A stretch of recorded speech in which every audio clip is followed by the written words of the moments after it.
Good morning class, welcome to Daffodils online classes.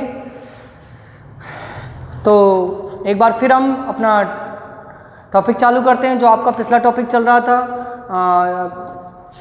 Chapter number first, जो मैंने आपको irrigation के मेथड के बारे में बताया था। ठीक है, तो आगे से हम उसको कंटिन्यू करते हैं उस टॉपिक को। उससे पहले आप लोग जो भी अब तक मैं sowing, irrigation, preparation of soil, artificial manure and fertiliser 4 topics मैंने करा दिए हैं। ठीक है, आज हमारा 5th टॉपिक चलेगा, रिमूवल ऑफ वीड्स। ठीक है, तो आप चालू करते हैं हम आज से, यहाँ से आगे इस topic. In this fields often many other plant start growing along with the crop plants. Page number 15 open कर लेना बेटा, सब है ना।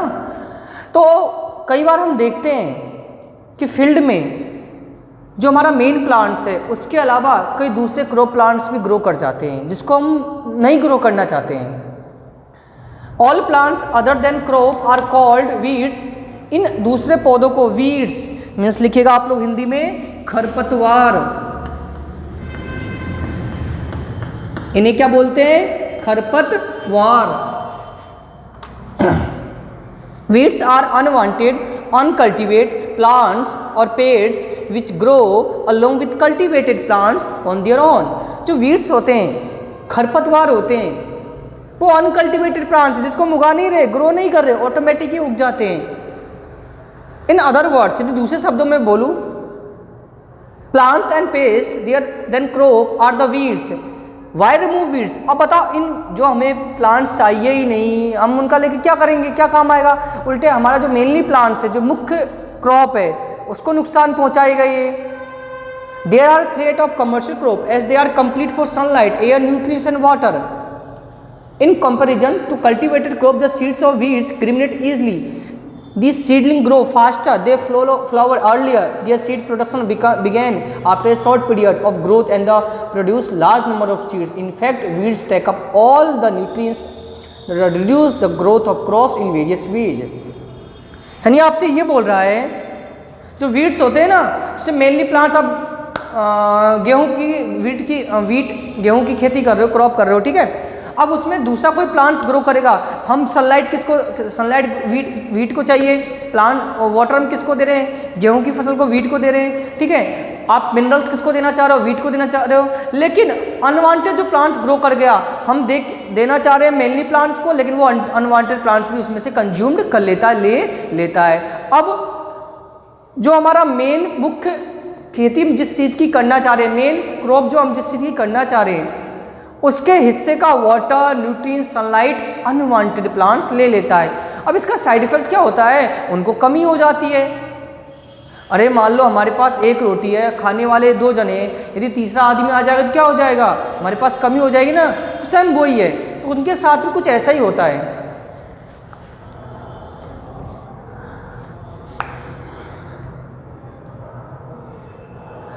They also spread disease to the cultivated plants as they become host to many insects and microorganisms.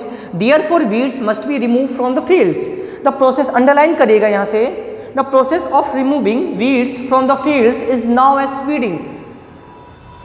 खेतों में से weeds को हटाने का प्रोसेस, खरपतवार को हटाने का प्रोसेस वीडिंग कहलाता है। Some common weeds are given following figures. कुछ वीड्स आपको दिए गए हैं, जैसे ग्रास, बथुआ वगैरह, ये सब वीड्स है, इनका यूज कुछ नहीं आता है। Weeding can be done by hands by using trowel, खुरपा, on a tractor driven harrow, and by using chemical field weedicides which are spray in the fields. One of the common weedicides 2,4-D and 2,4-डाई chlorophenoxy acetic acid. Weeds को हटाने के लिए कुछ तो manual method है, या तो आप हाथ, हैंड से, या खुरपी, देखा हो ना खुरपी आप लोगों ने, उनके द्वारा, ट्रैक्टर में भी होरों के द्वारा, और नहीं तो आप कुछ कॉमन वीडसाइड, खरपतवार नाशी का छिड़काव करिए। 2,4-D 2,4-डाई क्लोरोफेनॉक्सी एसिटिक एसिड का छिड़काव करिए, से वीड्स क्या होंगे? ग्रो नहीं करेंगे। तो आप लोग नेक्स्ट पेज पे आइएगा। Weedicides being harmful to human being are being replaced by the herbicides which are obtained from plants. Weedicides, whenever put to use, should be used very carefully. The farmers while spraying should cover the mouth and nose a piece of cloth. जब हम weedicides में लिखिएगा खरपतवार नासी, page number 16 open कर लीजिएगा। खरपतवार नासी, क्या होगा? खरपतवार नासी। जब आप वीडीसाइड का छिड़काव करते हो, स्प्रे करते हैं, हम देखा होगा ना किसान वगैरह वो पीछे पे कंधे पे स्प्रे मशीन, पंप मशीन रखते हैं और छिड़काव करते हैं। इससे क्या होता है, जब आप इनका स्प्रे कर रहे हो तो आपको मुंह पे कपड़ा वगैरह बांध लेना चाहिए, ताकि क्या उसके केमिकल्स की स्मेल वगैरह हमारे बॉडी के अंदर नहीं जाए, तो हमें भी नुकसान पहुंचाएगा। ओके, जैसे कि आप डायग्राम में देख रहे होंगे, यहाँ पर पिक्चर दिया गया है। अगला टॉपिक है अपना हार्वेस्टिंग। अब फसल तैयार हो जाएगी, क्या करेंगे? उसकी हार्वेस्टिंग करेंगे, कटाई करेंगे। तो हार्वेस्टिंग मीन्स कटाई। हार्वेस्टिंग इज द रिमूवल और cutting of crop after maturity. Harvesting एक प्रोसेस है फसल को काटने की, कब? जब वो मेच्योर हो जाए, पक जाए।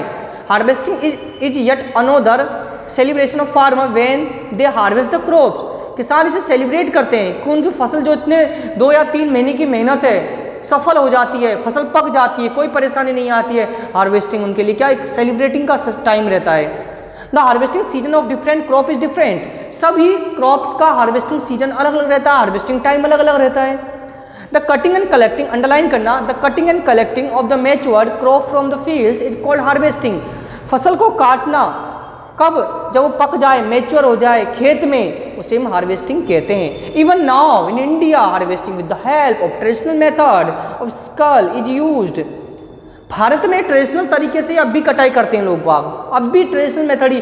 दातिया नहीं होता, आप लोगों ने देखा होगा, मैं इसका ड्रॉ कर देता हूँ। कुछ आपको 1.16a देखिएगा, कुछ इस शेप में रहता है आपका, उसका हैंडल पकड़ने का ये लकड़ी का रहता है, और कुछ यदि मैं बनाऊँ तो देखिएगा कर्व शेप में ऐसे रहता है, ठीक है। इसके हेल्प से ही अब भी हम फसल को काटने का काम करते हैं।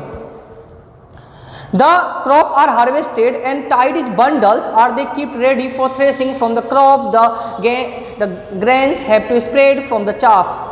क्या करते हैं? उसकी कटाई करके उसका बंडल बना लेते हैं। Harvesting associated with the celebrate such as dancing, singing. और फसल काटते समय किसान क्या होते हैं? मस्ती में रहते हैं, गाना गाते हैं वगैरह वगैरह। उन्हें खुशी का पल होता है उनके लिए, उनकी मेहनत रंग ला रही है। जैसे आप लोग एग्जाम में अच्छे नंबर आते हैं, आपके लिए कैसे सेलिब्रेटिंग टाइम रहता है, ऐसे उनके लिए भी क्या एक सेलिब्रेटिंग टाइम रहता है वो। Hence culve is the first one is to be used for harvesting.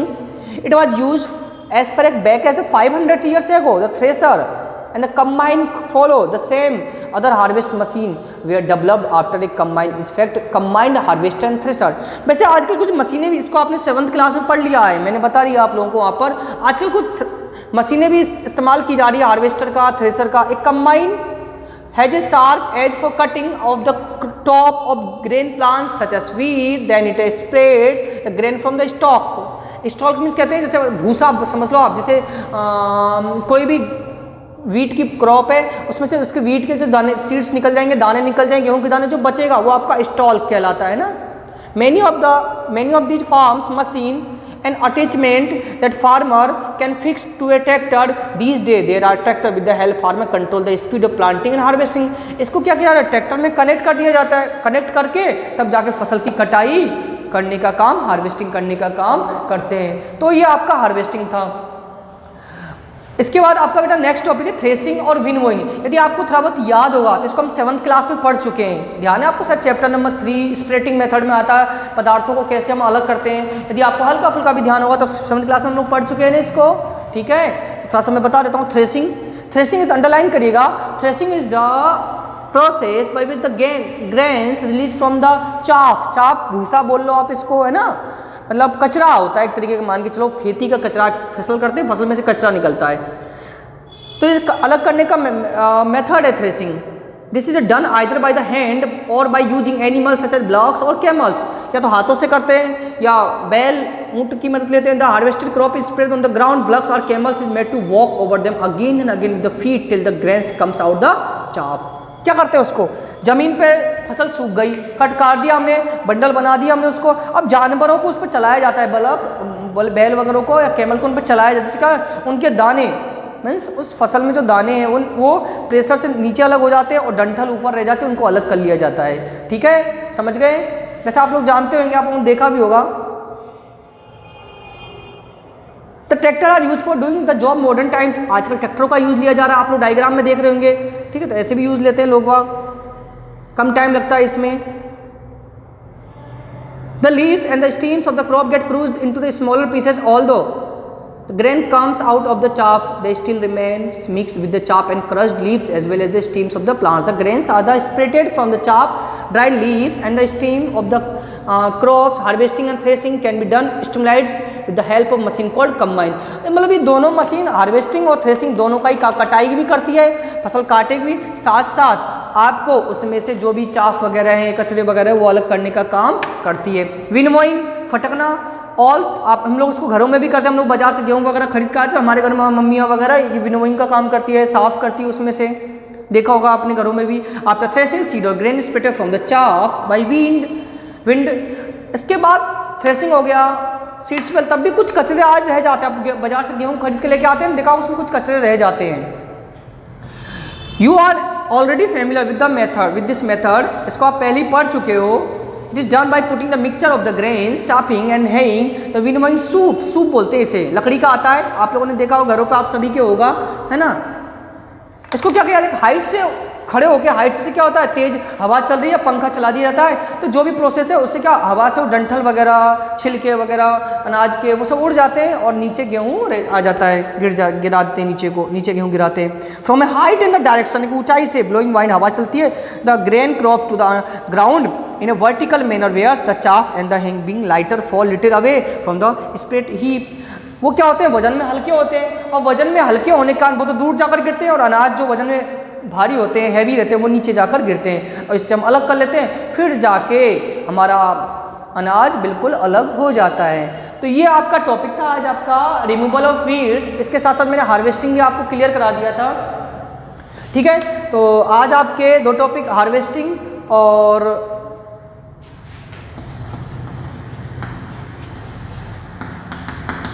Removal of weeds, दो टॉपिक मैंने आपको आज क्लियर करा दिए हैं। लास्ट टॉपिक रहा है अपना स्टोरेज, तो आई होप में कोशिश रहेगी कल अपना चैप्टर कंप्लीट हो जाए। इसके अलावा जो जो चैप्टर बाय चैप्टर आपको सीक्वेंस में मिल रहे हैं, यदि किसी बच्चे को प्रॉब्लम आ रही है, वैसे मैं नीचे जो आपको वीडियो शेयर करता हूँ उसमें मैं नीचे लिख देता हूँ कि कौन सा चैप्टर का कौन सा पार्ट है ये, जिससे आप लोग कंफ्यूज नहीं हो। कभी भी आप वीडियो को देखोगे तो आपको ये प्रॉब्लम नहीं आएगी कि अब तक ये वीडियो सीक्वेंस से साइंस के आ रहे हैं या नहीं आ रहे हैं, मैं सीक्वेंस से उनको भेज रहा हूँ। नीचे में चैप्टर का टॉपिक और चैप्टर में कौन सा पार्ट चल रहा है, कौन सा वीडियो लेक्चर है, लेक्चर नंबर सब लिख के डिटेल्स आपको भेज रहा हूँ। फिर भी ठीक है, किसी को समझ में नहीं आ रहा हो तो आप लोग पूछ सकते हैं, और टॉपिक को बार बार रिवाइज करके पढ़ते रहिए, ठीक है student. Thank you student, thank you for watching this video and thank you for attend this session.